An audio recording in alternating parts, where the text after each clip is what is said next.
Good afternoon, everyone, and welcome to our panel discussion, which will start now.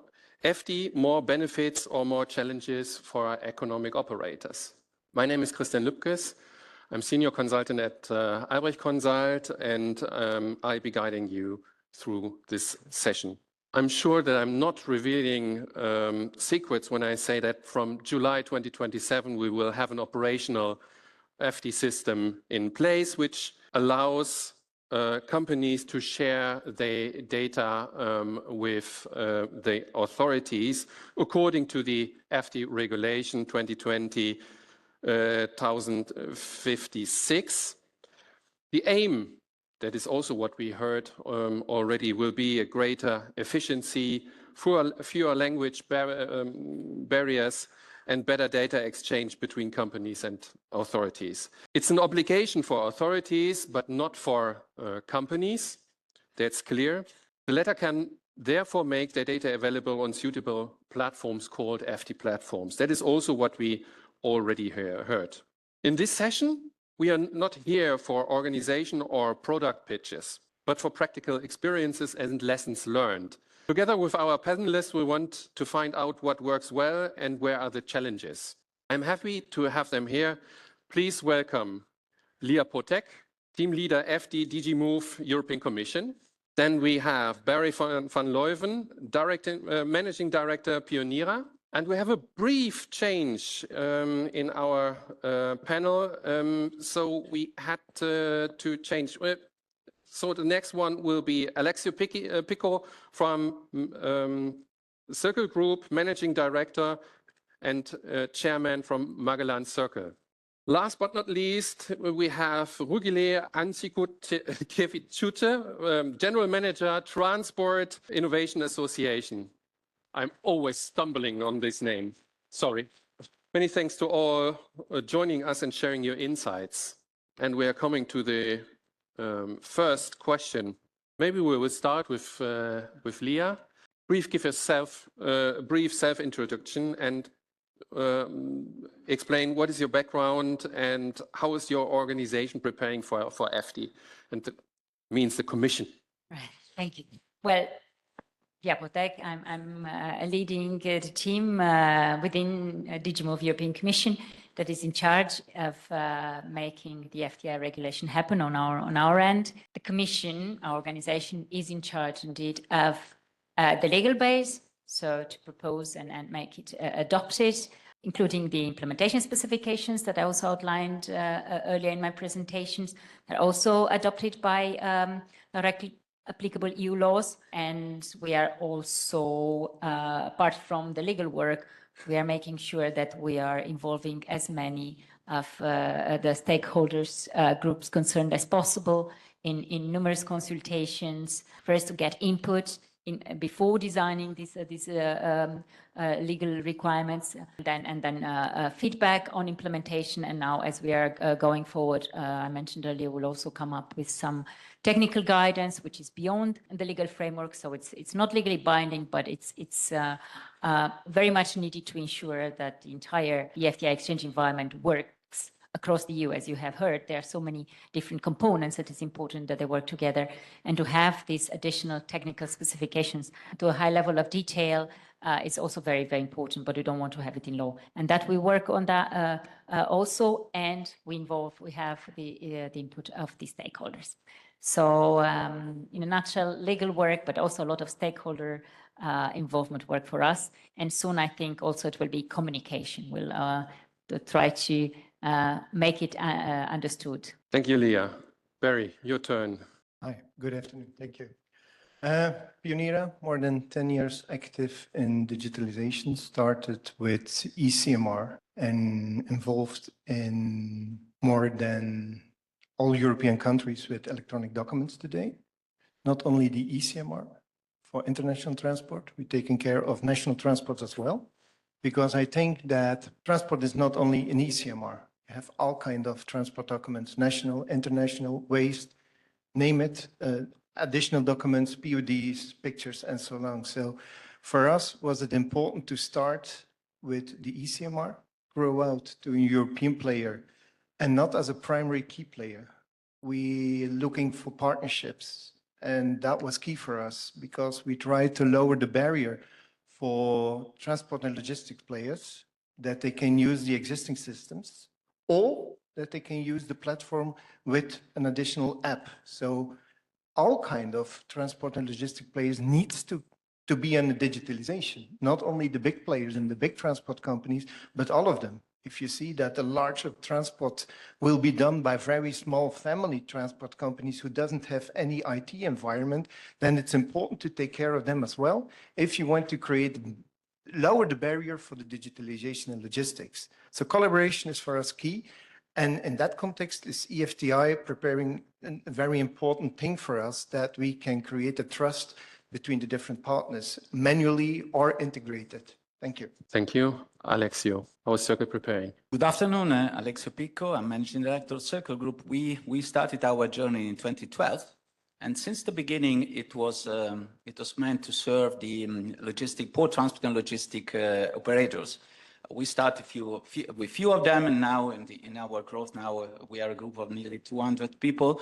We cover and we offer to the market the different solutions for all the different actors. So in a way, why we are here, it was natural looking ahead in innovation since our born in 2012, when we started to work on another B2A, let's say, exercise with customs, when in Italy we developed the first exercise on maritime transport corridors to speed up custom procedures. Then we came up into other innovation that was largely also shared with other people here, the concept of federated systems at the time of the Phoenix and federated projects, and then now in the eFTI with a goal and a concept that I totally share what my colleague was saying, that is served economic operator to have benefits from what eFTI is providing, even a little bit more than eFTI. I think we can talk a little bit more about it later on. And even more looking into the future, because we are always looking to the future, this is an enabler, eFTI is for sure an enabler to create a logistic ecosystem and to favor the development of a logistic data space. That is also something looking to the future. So that's why we are here trying really to develop something that could be used by economic operators to be more digitally interoperable. Thank you, Alexio. Rugile, how is an association like TIA preparing for eFTI? Right. So in fact, our association, which now unites 87 members, business organizations, was established to digitalize transport operation because we saw that it's a very inertic sector. Logistics plays a very large part of GDP in Lithuanian economy, and we saw that 10 years ago it was still lagging behind in terms of innovation and digitalization. So in fact, our association was established for that, and thus we unite carriers, freight forwarders, and different IT solution providers. And our role in preparation for eFTI is actually to disseminate the knowledge and to update the businesses and to encourage them and to find very friendly and simple and easy solutions for them to switch to digitalizing operations, meaning CMRs and customs, and in the future, hopefully, the bilateral permits as well. Our aim is to completely eliminate paper documents in transport operations, and we see actually eFTI will be the first and most important stepping stone in order for business to switch to that mode. Thank you. Before we go forward with our panel discussion, I would like to know how experienced the audience is with eFTI. And usually we are asking here, do you know eFTI? Have you heard about eFTI? But that makes no sense in this round. So I want to know how experienced you are. And I would like to invite you to check this QR code and answer this question so that we get an overview. It may take a few seconds. And also the online participants. It's also important that you join this small query. So it's always nice to see how that moves. So 7 participants, 9. So there are a lot of participants joining. Is it still moving? But it seems that there are more companies in the audience that are considering developing an FT platform currently, which is good news, I guess. So if we start, when we started with that question with FT, we saw in the audience around 30% raising their hand that they know something about FT. And now it seems that we have more people, considering providing an FT platform. Nice. Okay, so we can expect that the audience is a little bit more experienced and have read what is already there. And let's go forward with the next round. And I will continue with Lia. Lia, in a few seconds, what is an FT platform and what not? We heard FT platforms already, eCMR platforms, and maybe you can enlighten us what is a platform and what not in short. Sorry, indeed, that the FT platform is the bridge for the digital bridge for the economic operators to transmit this the information to the authorities. It is, as you have heard over and over, it is about the regulatory layer. So information that is exchanged business to authorities. It's not about the commercial layer, the business to business aspect.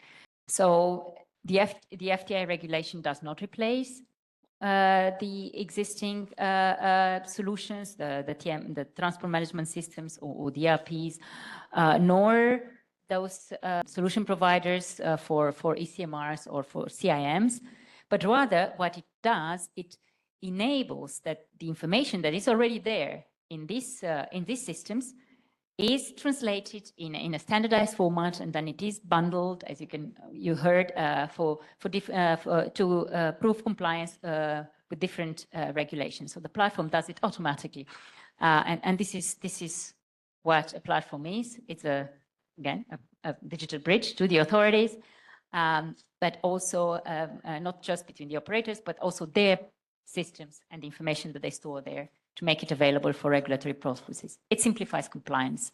It makes it easier and certainly more efficient, I think we have heard from various parties. We heard it already from Magda Kopczynska, and also Mark Eriksson has mentioned some benefits around FT platforms, the FT system. What does the Commission expect from economic operators, or what benefits does the Commission expect for economic operators? We heard already time saving, cost saving, but maybe there are some. Indeed, that's the most obvious one, and it's not to be neglected. But I'm sure that here my fellow panelists can give much more accurate, up-to-date estimations of that. But definitely, Magda mentioned also the legal certainty, the fact that we're sure that if you make available information via a certified eFTI platform, the authorities are obliged to accept it as proof of compliance. So they will judge the information there. They will not say, oh, I don't accept electronic, or I'm not sure if this is a trustable format, because that's what we already ensure. So, and it's one single way, as mentioned also earlier. It's a platform of a choice of the operators. They make the data available there, and that data then can be shared with any authority that requires it for checks.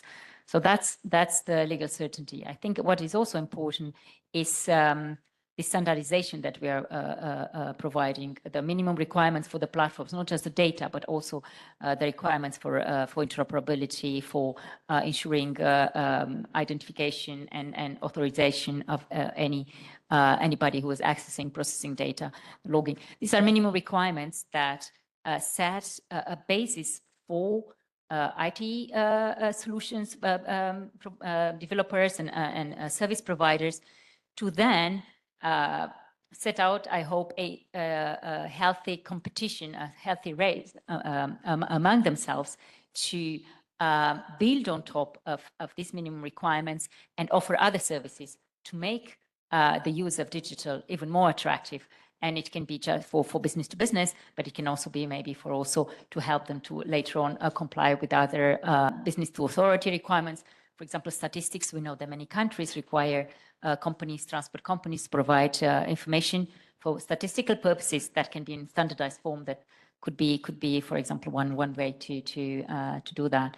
So that's also, I think, something that can benefit everybody, both service providers, but certainly also those that would use the eFTI platforms to become even more competitive. Thank you.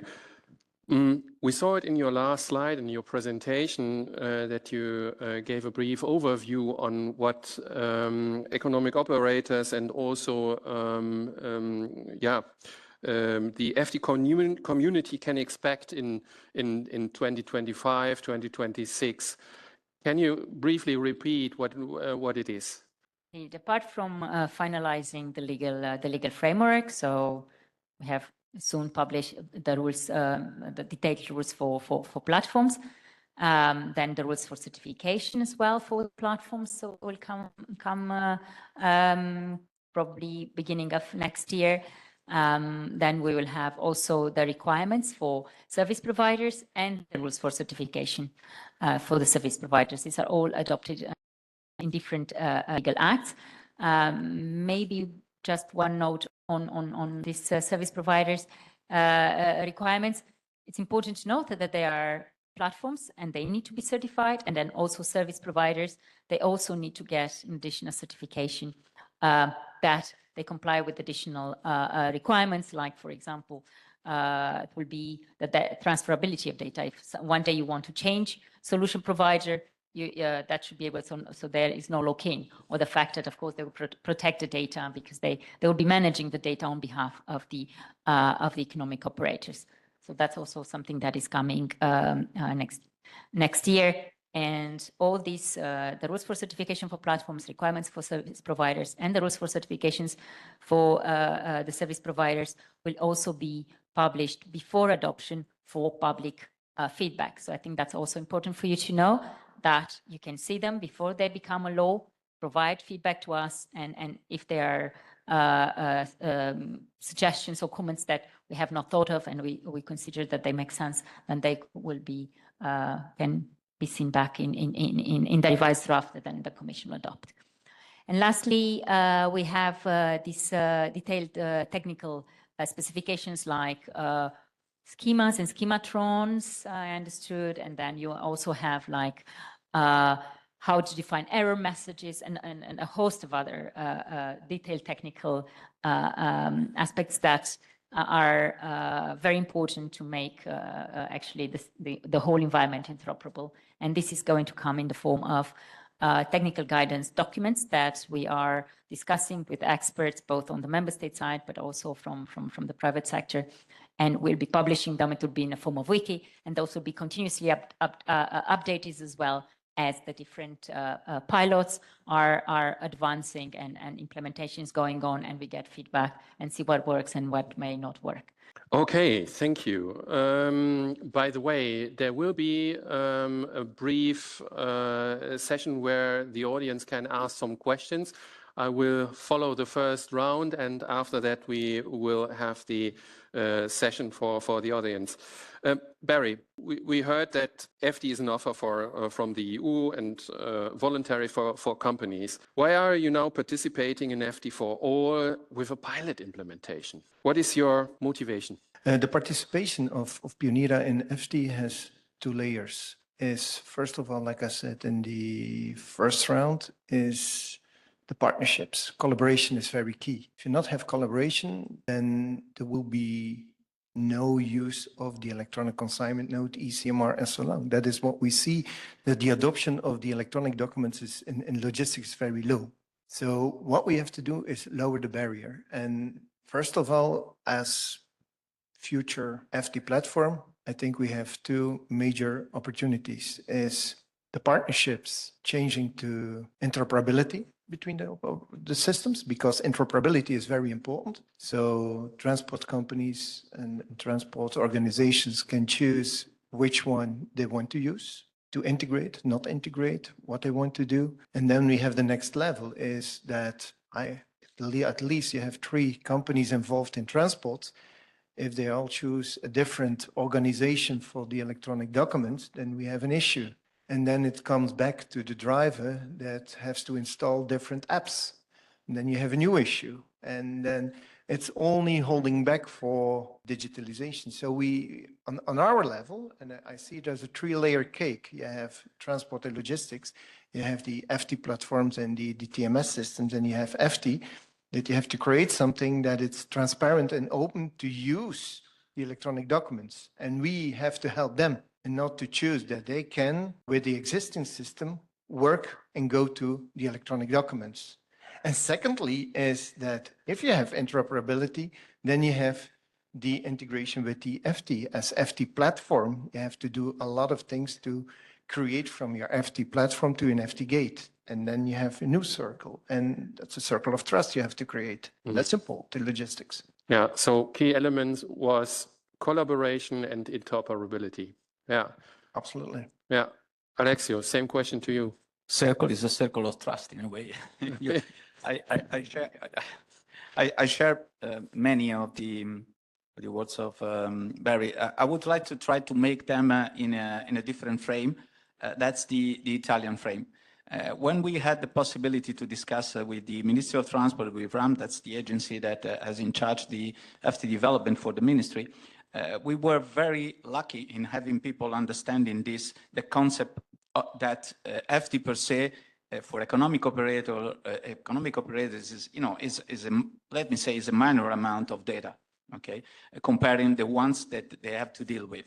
And so what it was important since the beginning is to find an overall architecture for which eFTI is central, but the eFTI platform could be extended to be used for other digital interoperability. That is not B2B or B2A, doesn't matter, okay? That is not legally in scope of eFTI. That is not what is going to be for B2A going to the eFTI gate, but something that for economic operator is the benefit that could move them to adopt the eFTI platform.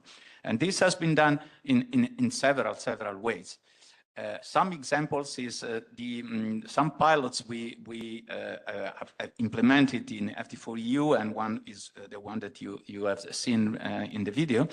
They are exactly like this, meaning that there is a sort of ECMR stack, of course, for B2B. Then there is eFTI upon it, but there are also other data that are exchanged for the purpose of customs. That is not something eFTI in scope, or for exchanging data with ports. Ports are key elements, at least in Italy, for whatever is logistics, is heavily based on ports, on external trade, let's say. And then the way in which data are moving from ports to inland, not the maritime data, there's something different that is treated by the European Maritime Single Window Environment, this is another story.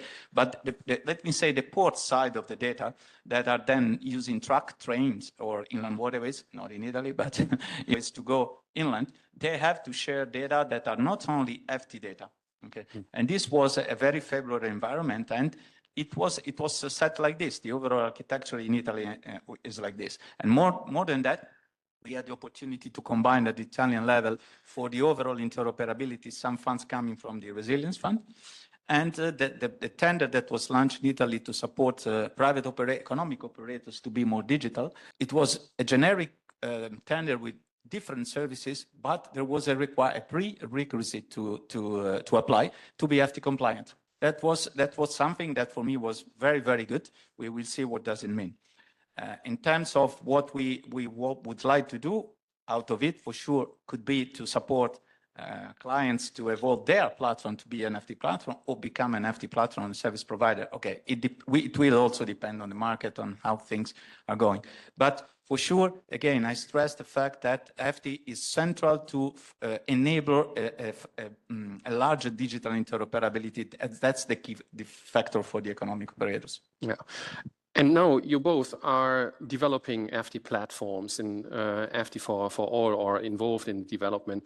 What is the current status, and what are the challenges, Barry? I think the technology is there, the knowledge is there for more than 10 years. That's its sensibilization of the market. The biggest question is, why do the transport organizations do not adopt the digital documents? They work with electronic trucks, self-driving trucks, and what you will have in a couple of years is that you have a self-driving truck, fully electric, with a paper CMR on it. I would expect. I heard some voices here. I think that is more an ideal word, but of course, you are dealing with digitalization. Yeah, okay, that is what you put in, I guess. I think I can write a book with all the excuses I heard the last 10 years. Why we not adopt the electronic documents? Yeah, I can imagine. Alexio. Yes, it's quite similar in the sense that. But I would stress again the fact that the level of awareness and knowledge largely spread in the industry is we have still to work on it.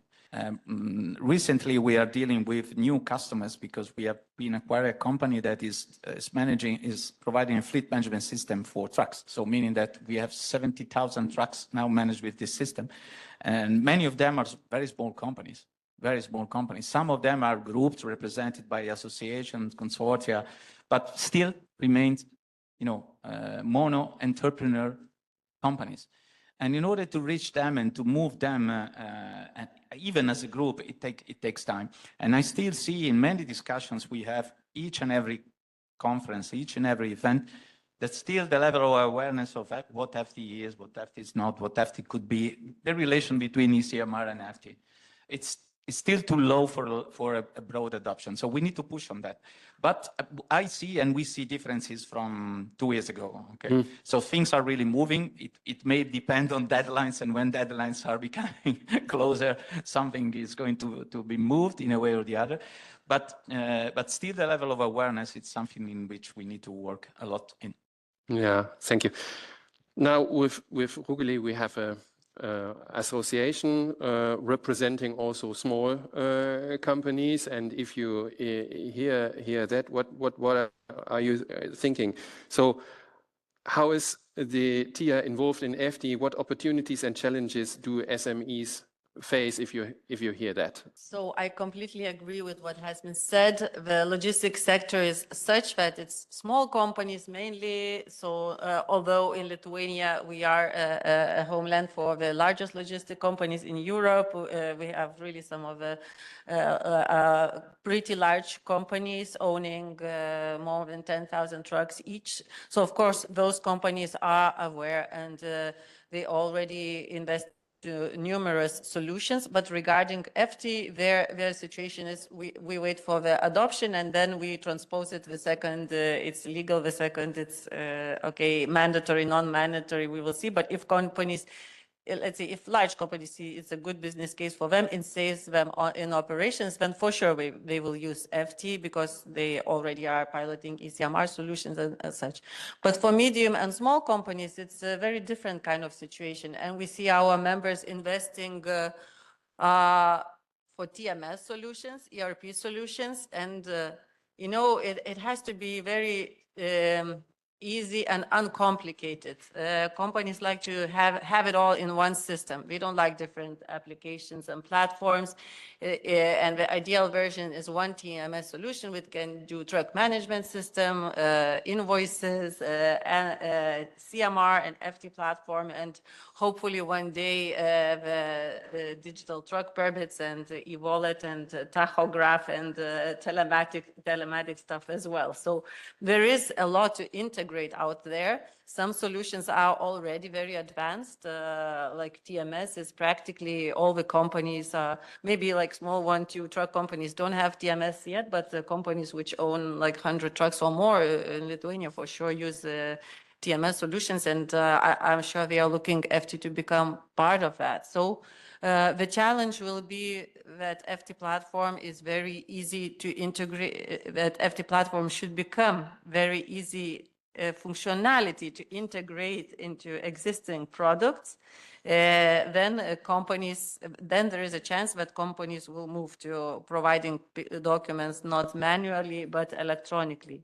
Because really I talk to our members and they say, okay, I plan to invest several $100,000s of euros into this TMS, and they invest because it's profitable for them. They see that they save time on operations and on accounting people and so on. So with FT, I believe we can build a very similar case that it will become more automatic data exchange, and then companies will invest their own money into adapting to this FT platform functionality. Yeah. What advice would you, these SMEs, these companies, give if they are interested to get involved in FT? So first of all, I would advise you to scan the QR code presented there to follow the FT for All, FT for EU project deadlines to register to receive the latest. That's what we do to our members. We provide with draft versions of delegated acts on FT platforms. It's very important to follow what is there and to be the first ones to try and test.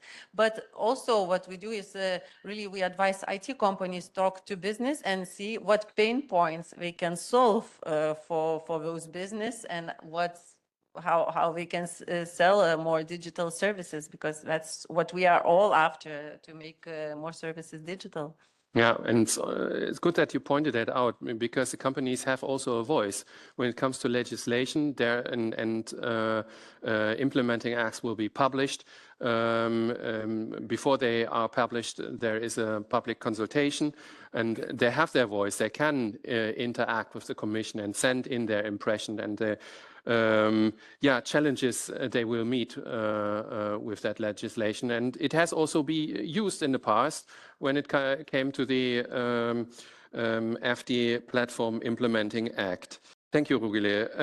Now it's time for the audience to ask some questions. I would ask first if there are some online questions. Yeah, I see my co-moderator. Yes, we have a very pragmatic question, and I think that goes on the topic that you discussed already with Alexio and Barry a little bit. The question goes, the difficulty today for carriers who already have ECMR is getting shippers and consignees to sign and getting shippers to accept the validity of ECMR. Are there plans to also make acceptance of this type of certified solution mandatory for stakeholders of this transport contract? So is signature processes and how in FT we will survive if they can't survive already with the ECMR? I think that is maybe a question for Lia, because I know that there were a lot of discussion with regarding signatures, and use cases have been presented and discussed. All right. Well, let's take it step by step. Signatures. I mentioned in my earlier presentation that the FT platforms are required to support signature solutions that are eIDAS advanced level of assurance. And that means, yeah, they're not the highest level, which is for highest assurance is the qualified one, which is really the equivalent of the paper signature. And that's usually what is the one that is required for contracts. But at the same time, advanced is also quite provides quite good guarantees. So probably it could be accepted also for the transport contracts, which the CMRs and future ECMRs are. Now, I also said that the eFTI platforms do not replace the ECMR platforms, but rather mediate the transmission of the information that is there towards the authorities. However, it's also important to note that actually all the information that it is in a transport contract, or most cases, that's also will be on the eFTI platform and is standardized. So it applies these requirements. And the certification will also guarantee that the signatures and on the data is kept in accordance with the eFTI platform requirements. So basically, by proxy, let's say, it will also certify those ECMR platforms that are providing the data via the eFTI platforms.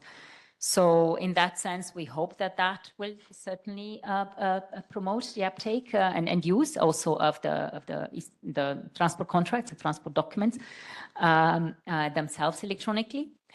And we also trust that this will pave the way for the member states to actually pass or implement their legislation that for road at least is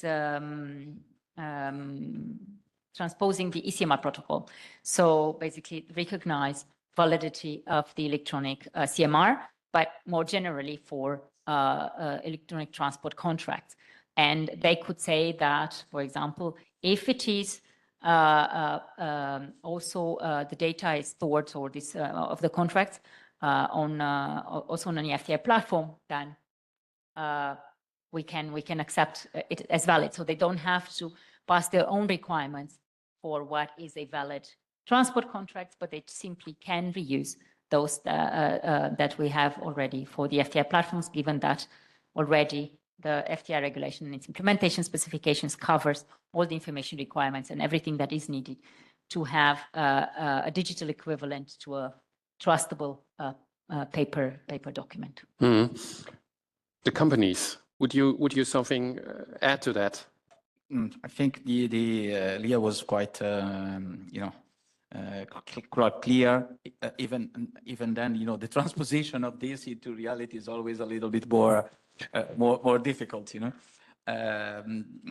What I've learned, because that's what I learned, I'm not dealing with the technical stuff every day, but what I've learned is that really, again, the eFTI could be an enabler also to favor the use of ECMR whenever it is feasible and useful, and this is already working quite well in the pilots we did. There is, I think the guy mentioned the CMR, the police guy mentioned the CMR, so there is a clear link between the two and clear benefit in combining, in sort of combining the two. And that's what I could say. Rugile, you wanted also something to say something.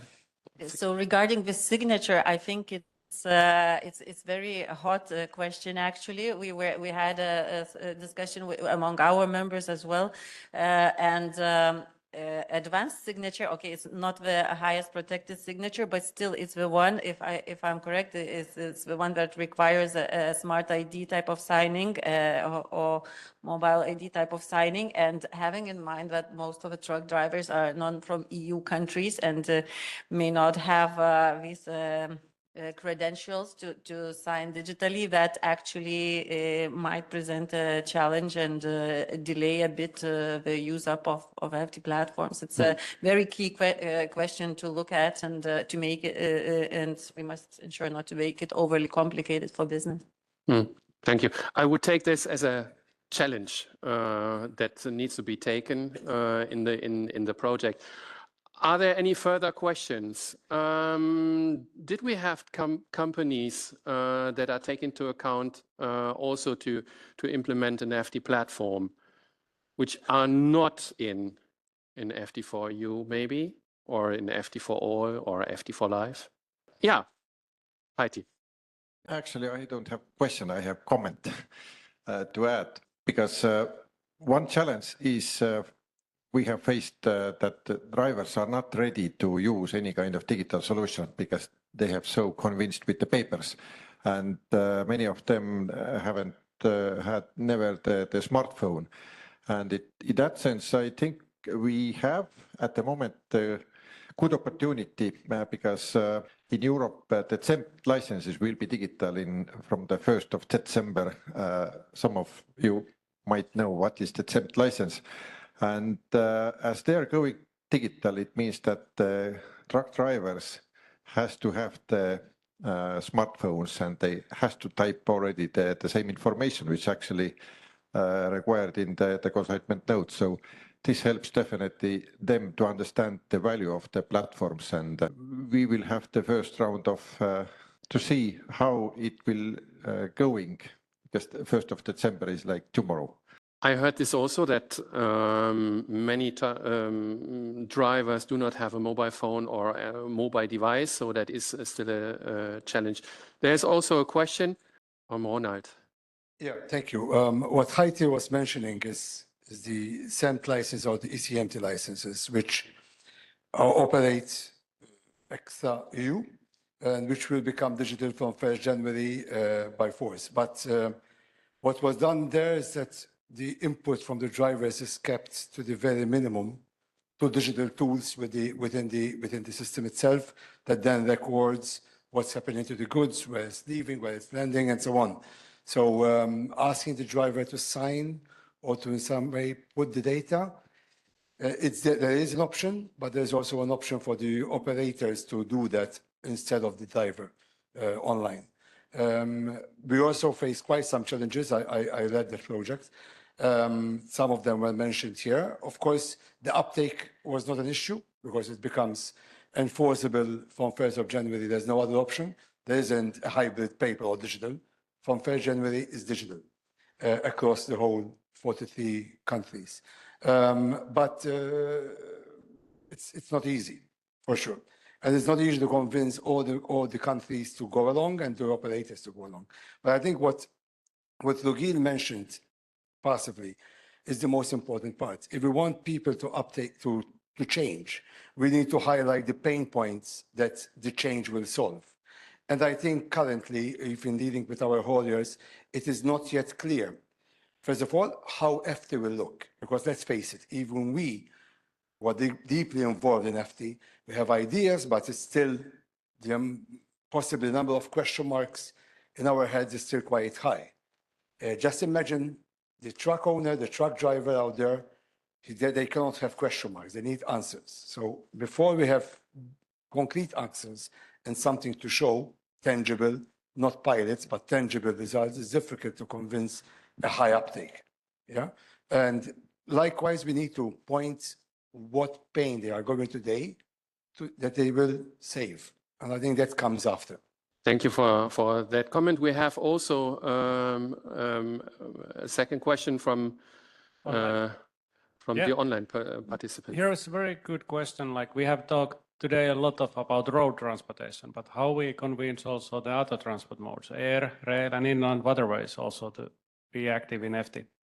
Who would like to answer that? Maybe I can just be the courageous one here. First of all, we know that these are slightly smaller communities because they're more concentrated in rail and okay, inland waterway by its size, it's a smaller sector. But as far as I know, they're quite active, at least in inland waterways, especially because they already have for a long time the River Information Services Directive and for dangerous goods only, but they are quite familiar with digital systems and they're actively looking into how to adapt and integrate with eFTI. Now, I don't know how to solve the challenge of getting them more involved in the project, but that would be indeed interesting. If they're not, they have their own, as far as I know.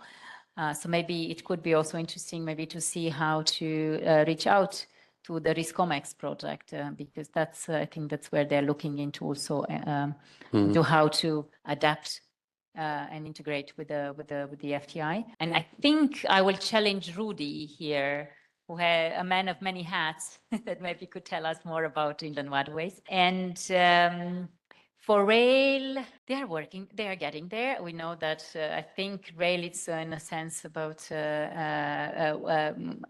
land transport, the oldest and a bit more entrenched, you know, like it's so it's really like a train. It's difficult to get in motion, has a lot of inertia, but they're also moving that way. We know that ERA, the European Rail Agency, they have already, also because of tough TSI, right, the technical, specifications for for freight.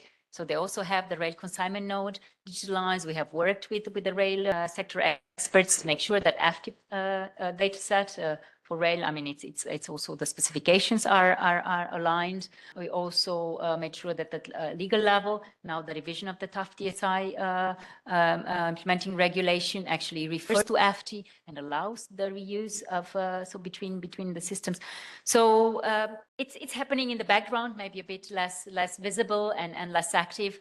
Let's face it, also road. It has so many beneficiaries and potentially will benefit most from this digitalization leap that we'll make with eFTI. But yeah, it's important that we do have across the modes because eFTI is multimodal and we want the data and to facilitate that actually when we have also multimodal transport, data can be transferred electronically from platform to platform, as we heard earlier. That's also very important. From my perspective, I can say that in Germany, there are railway operators, there are railway companies providing dangerous goods data, and I know also that the state authority for railways in Germany is also interested in get the data and is looking for access for German AAP. We called for Rudy, so would not mind to just maybe add something about what inland waterways sector is doing on eFTI, since you are also representing inland waterway sector in DTLF. And thanks for having the opportunity to answer this more difficult question, but we see certainly in multimodal combinations that we have often inland water transport together with road pickup and road delivery. In air cargo, we have also that combination. And we see that the winning logistics companies, of course, they are specializing in door-to-door delivery. So combining the two sectors together. And that means that the adoption of the eFTI priority is maybe a little slower in inland navigation, in air cargo at this moment, but that doesn't mean that the business case is not there. Dangerous goods is certainly in the scope.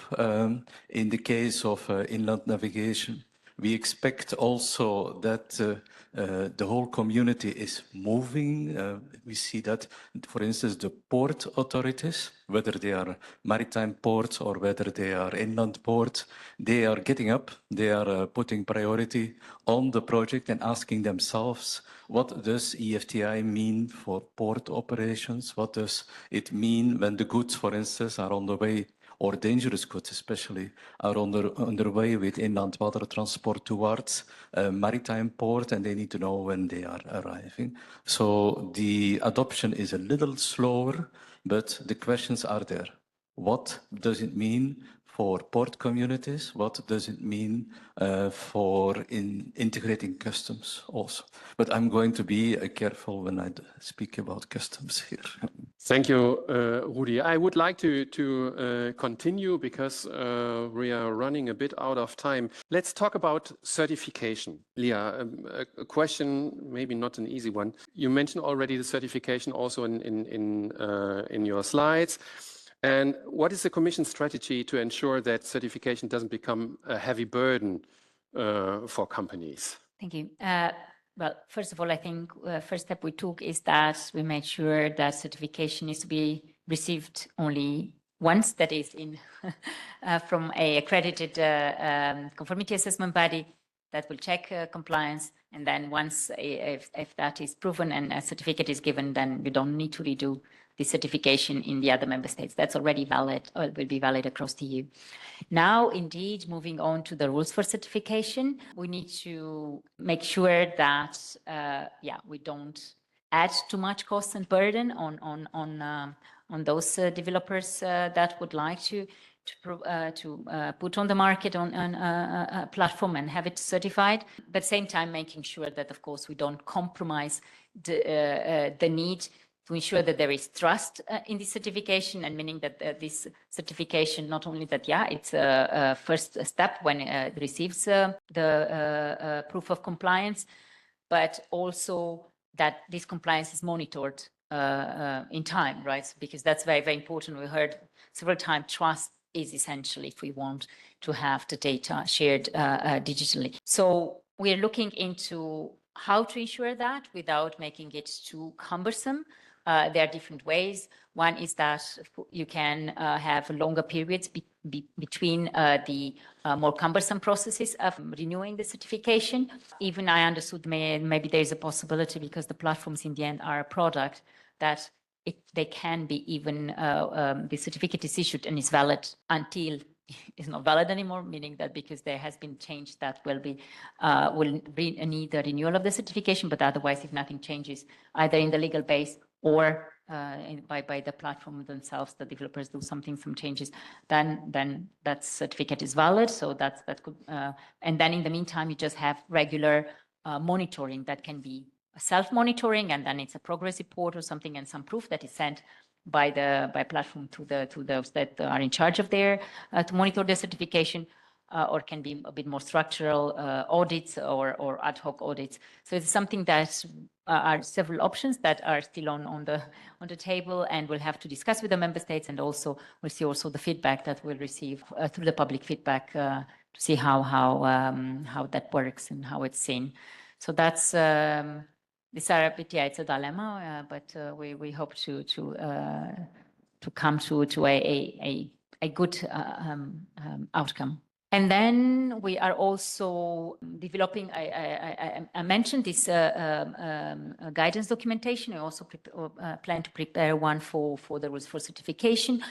There will be some operational checklists for the bodies that will check the compliance, so that they all have a similar guidance to check the compliance.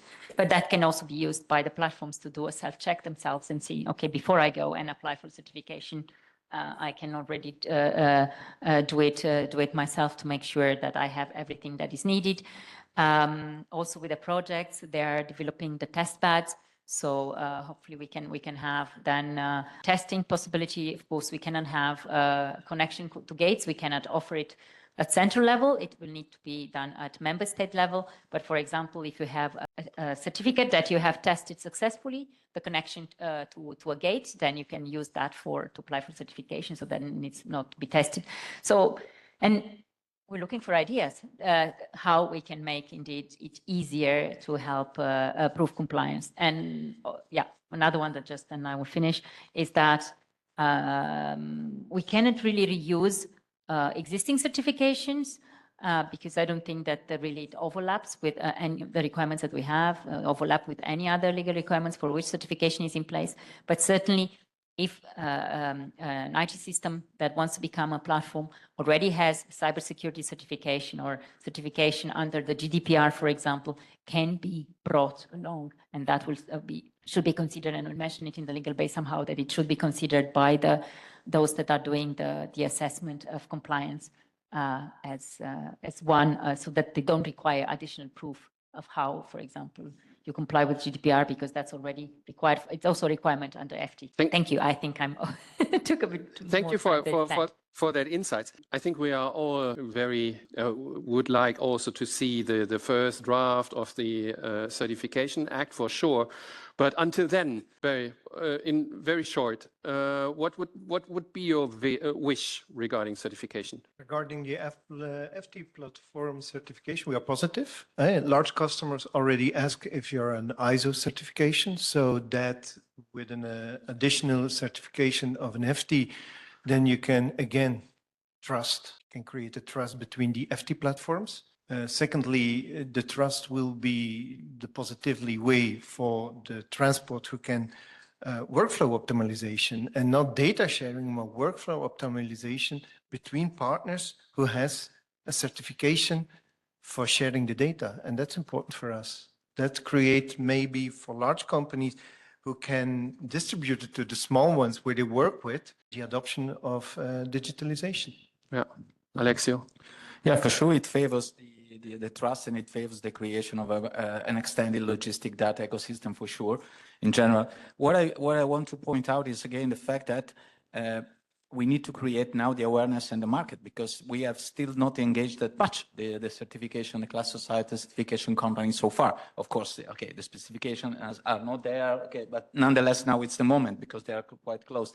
So we need to create this and to see also how the market of those companies will reply on this and see how this will move in the different member states in order to see and to create also critical mass in order to have, let me say, a cheaper price for this, because this is also an important point for the economic operators. Rugile?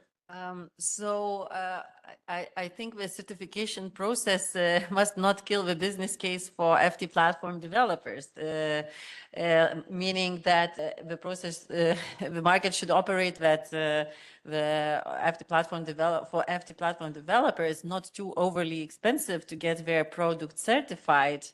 And so therefore, in the beginning, I don't envisage that there would be certification companies in every EU country to carry out the certification process. I would see that in the beginning, we may have only in several EU countries these certification bodies that numerous FT platforms can get certified, because simply, also, let's say if you live in a country where it's maybe 2 FT platforms, it's like too small of a market for you to establish the full audited, certified, accredited company to carry out this business. So I would say let's start small and keep it uncomplicated, and hopefully it will be a good market and good business case for FT platform developers to get certified in not overly expensive way, not overly complicated way, and that they in turn can offer their services to logistic companies